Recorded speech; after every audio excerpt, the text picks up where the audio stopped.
Please, come in, Mrs. Madison. You know, I haven't the faintest idea why I accepted this invitation of yours, Dr. Kavanaugh. That strange thing you said to me on the phone, it makes absolutely no sense at all. Do you want to sit down? Well, I have no intention of making myself comfortable. I have a dinner engagement, so I'd like to get this over with just as soon as possible. I mean, the only reason I came is because you said it had something to do with Deborah Saxon, and as you know, I'm very fond of the girl, and if there's something I can do for her... What are you doing for her right now, Mrs. Madison? Why, nothing. Well, of course, I haven't seen Deborah in the longest time, but I know about that terrible ordeal she went through. That rapist who abducted her. I felt just terrible about that. Yes, well, I'm more curious about somebody else at the moment. I'm curious about a woman I met in Deborah's apartment the night I went over there to pick up some of Deborah's things for her. Well, what does that have to do with me? The woman's name was Mrs. Corey. I thought you might be able to tell me about her. Will you do that?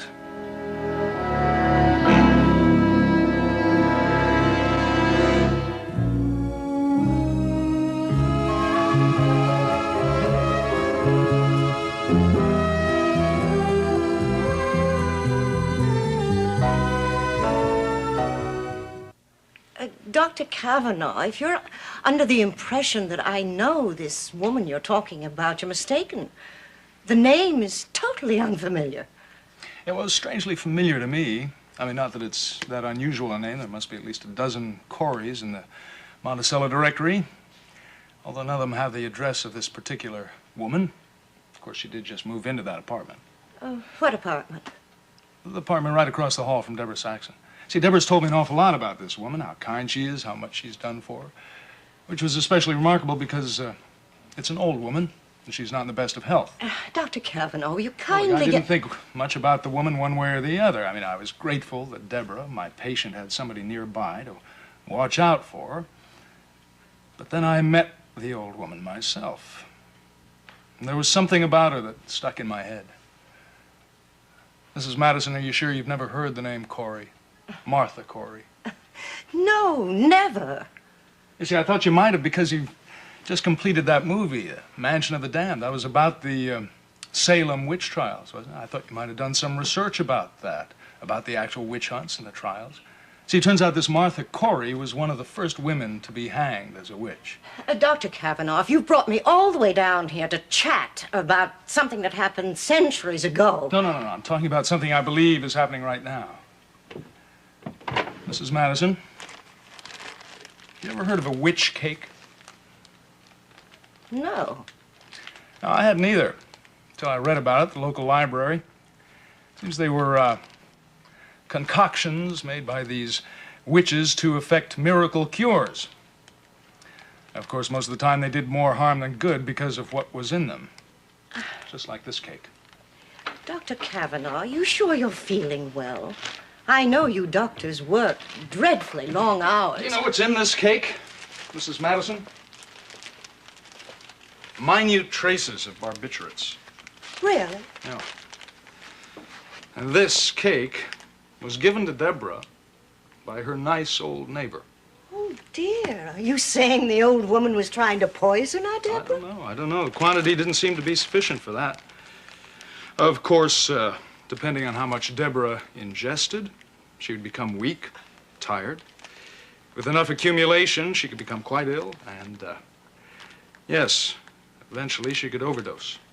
Dr. Kavanaugh, you work for the police, don't you?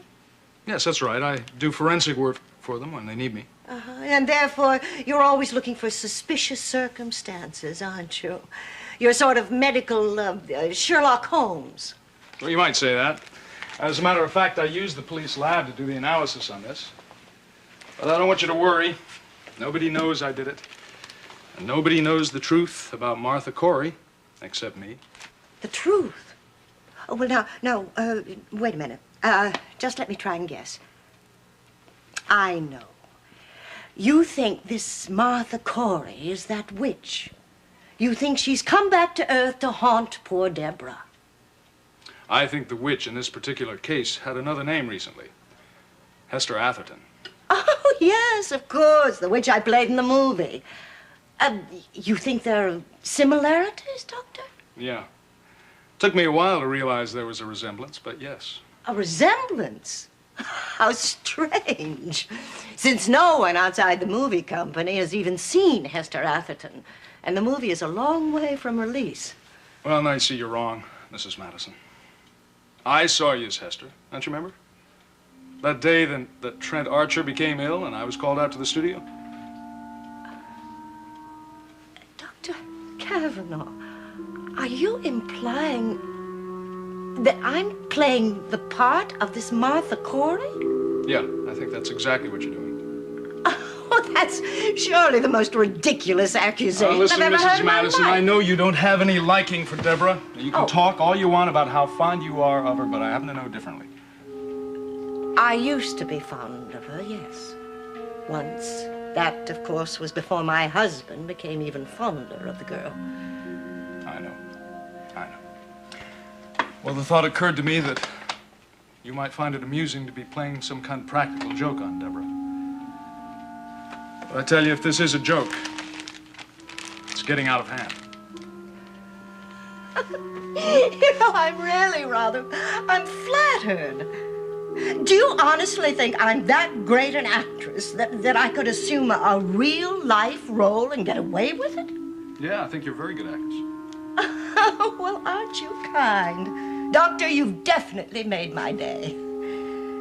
Unfortunately, it isn't true. I'm far too busy for practical jokes.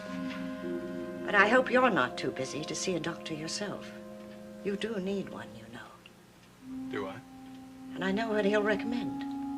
Change of environment. A good long rest in some quiet place, and I'm sure you'll feel so much better in a very little while.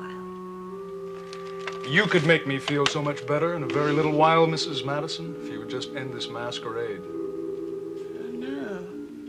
Perhaps I'm wrong. Perhaps it'll take more than a long rest to cure you. You need psychiatric help, Doctor. You're suffering from a very sick delusion. I wouldn't tell anyone this theory of yours unless you want to gain a very suspicious reputation about your mental competency. Well, then I think I'm safe. I don't have to tell anybody this theory, Mrs. Madison, because as soon as you walk out of this office, the problem's going to be solved, isn't it? How exactly? You're going to make me a solemn promise to end this masquerade. You are never again going to go near Deborah Saxon's apartment building as Mrs. Corey or anyone else. And if I do, you'll call the police. I can just tell Deborah, her friend Steve Guthrie, they are the police.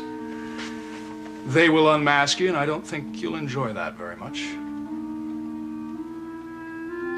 It's over, Mrs. Madison. Do you understand that? More important, do you agree?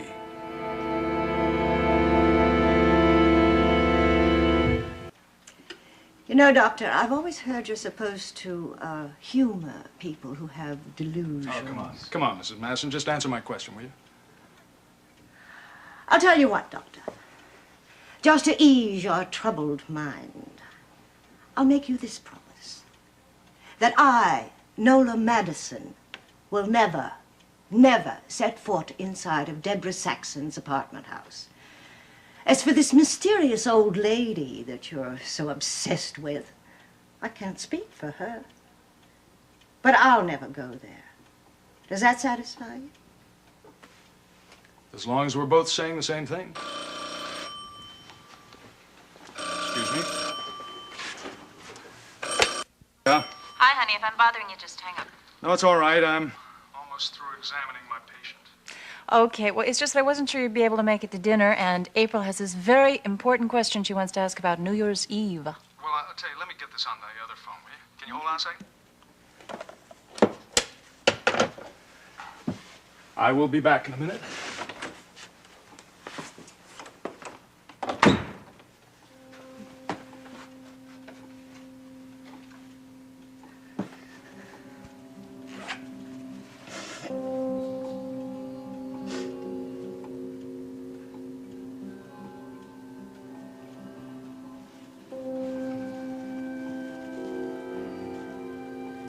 In excessive use, the stimulant effect, which may produce an exaggerated euphoria, is soon followed by a profound and lasting depression.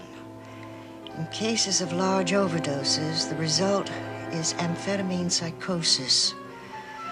These psychotic reactions, which may occur during its use or after withdrawal, are virtually identical to paranoid schizophrenia.